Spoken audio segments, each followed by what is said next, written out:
Nigeria, oh Nigeria.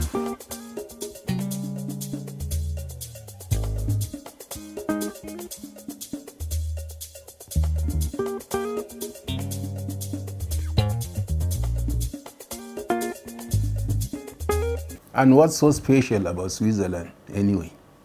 I had wanted to write about the awards conferred on deserving and not so deserving individuals on Tuesday by President Muhammadu Buhari. I thought I would be reading it today in Geneva, Switzerland. I should have been in Geneva today, attending the 2020 World Cancer Congress organized by the Union for International Cancer Control, UICC, taking place from the 18th, that's today, to the 20th of this month. I was not going to the Congress as a journalist covering an international event. No, I was going there as a delegate from Nigeria because I founded a foundation, Lami Fatima Babare Cervical Cancer Foundation, which is concerned with awareness, screening, and primary care for cervical cancer patients. The foundation, in the name of my late wife, who died from cervical cancer in 2018, was launched in Abuja on March 16 this year. 2 volumes of my book, The Arbiter, were also launched with the proceeds going to the foundation. And to this day, the foundation has donated money to some cancer patients and is building a 10-bed wellness center in Portisco.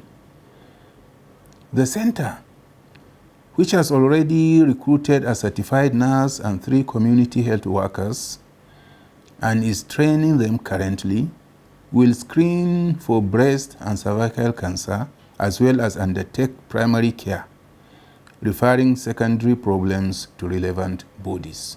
Seeing the noble intentions and efforts of those behind the foundation, the Nigerian Cancer Society invited the non-governmental organization to register as a member. It is because of the privilege of being a member of the NCS that the UICC extended the invitation to it, making me a delegate. The official invitation, signed by one Meet Fraudly Chen Gruben and by Céline Francine, head of Congress and Events, Union for International Cancer Control, 31 to 33 Avenue Giuseppe Motta, 1202 Geneva, Switzerland, was sent to me on 26 August through my email. Of course, when I got the invitation, the first thing that came to my mind was, why Switzerland? What is so special about Switzerland? A country that Walter Rodney most likely had in mind when he wrote How Europe Underdeveloped Africa. It did not break when Europe was scrambling for Africa, only for it to surface and corner its wealth through its shady institutions and thieving leaders. No country on the globe has contributed to the underdevelopment of Africa by encouraging barefaced stealing of its national resources by the continent's dictators as Switzerland.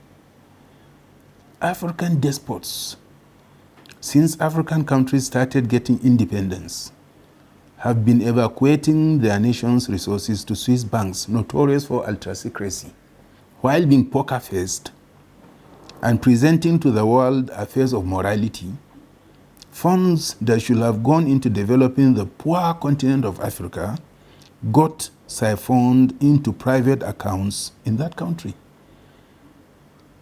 Its leaders always turn their faces away as if they never knew what was happening. These are the resources they use in developing their countries.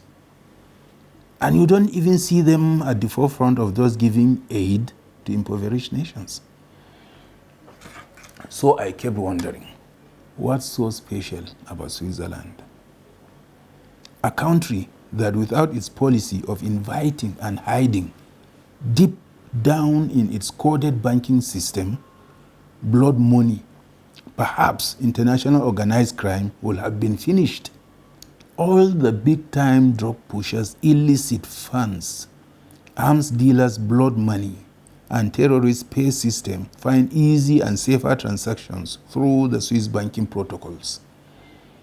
All the monies financing intertribal or religious wars in Africa and other third world nations go through the banking system of that country. So, what's so special about Switzerland?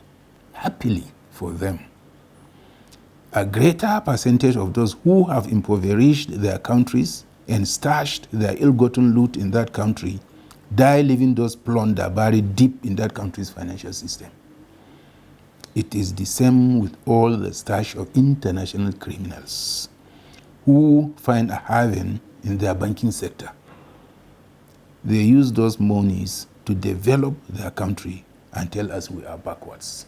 Therefore, you can understand my consternation when hit with the knowledge that I was to go to that country for a congress tied to the well-being of humanity. On the other hand, attending the conference will surely go a long way in my foundation's drive towards networking with like-minded bodies to bring succor to cancer patients all over the world, particularly in Nigeria and in my locality. Feeling like a person about to commit euthanasia, I made up my mind to go. Though, because after careful analysis, I concluded that the advantages of going there far outweighed the reverse. And so, we registered 4 participants. On September 15, as part of the process for visa application, I forwarded the invitation letter to the Swiss embassy in Abuja. The embassy replied me the next day, requesting that the invitation letter must be sent directly from the organizers in Switzerland to the embassy by email. I promptly informed the organizers, and one swain, the same day, sent an email copied to me to one Maria Theresa A. Bu Younes, asking her to please assist the participant with his visa application, giving her the email address of the embassy.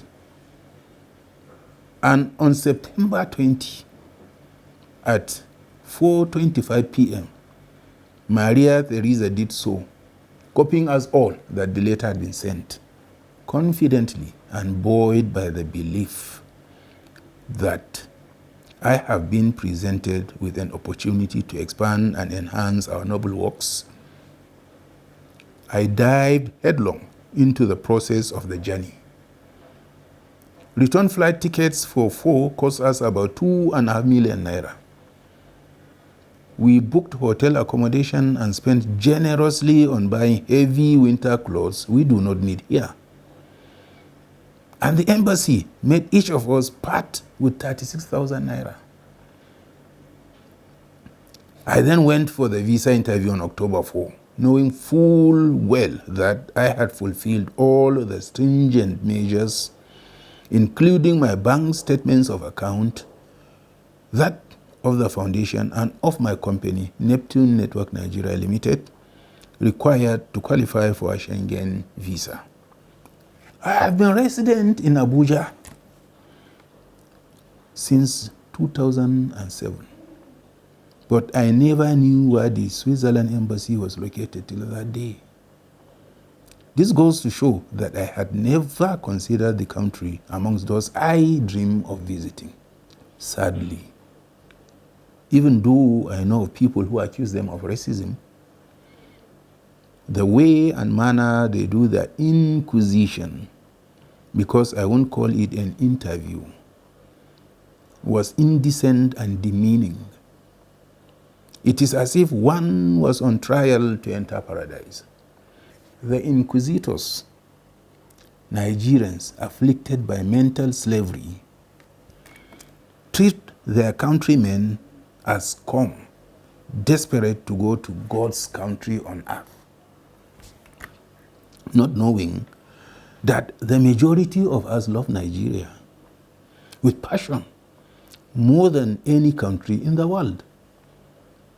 We are unapologetic about it and won't trade Nigeria for any country, especially a leech whose wealth is a result of pilfering from us for any reason to do with the economy or politics or anything. Agreed. I gave it back to the malnourished-looking, red-eyed, saucy Nigerian lady, young enough to be my grandchild, who was interrogating me as if I wanted to go to her adopted country and confiscate Africa's wealth, keeping them afloat. She told me to come on Friday, 14th of October, for the visa, while my journey will be the next day. And then they refused me a visa when I returned. The reason was that the information submitted regarding the justification for the purpose and conditions of the intended stay was not reliable. A diplomatic way of saying I was lying through my teeth just to enter their blasted country. The same reason was presented to deny my other partner, while the foundation's secretary, a lawyer and worker with Medicine Sans Frontières, was denied because he will not return, they said. Over 50% of Nigerian delegates, including the national president of the Nigerian Cancer Society, were denied the visa. I just laughed and asked myself, what's so special about Switzerland anyway? A country that will refuse visas to persons of integrity, pursuing good causes, and yet gladly open their gates not only to all manner of kleptomaniacs, but also to pedophiles. According to SWI, switch4.ch, published on December 27, 2020, a Swiss couple convicted and sentenced to 7 years imprisonment for child sex abuse in India fled to Switzerland while on bail. And their passport was in India. How did they enter the country? The Brussels Times of 15 June 2020 reported that a priest, Frederick Arbiter, found guilty of sexually abusing a 9-year-old boy in a boarding school between 2010 and 2011 in Belgium, was arrested in Switzerland, where he was living free despite being sentenced to 3 years in prison in 2017 by a Brussels Court of Appeal. And so, what's so special about Switzerland, by the way? Thank you.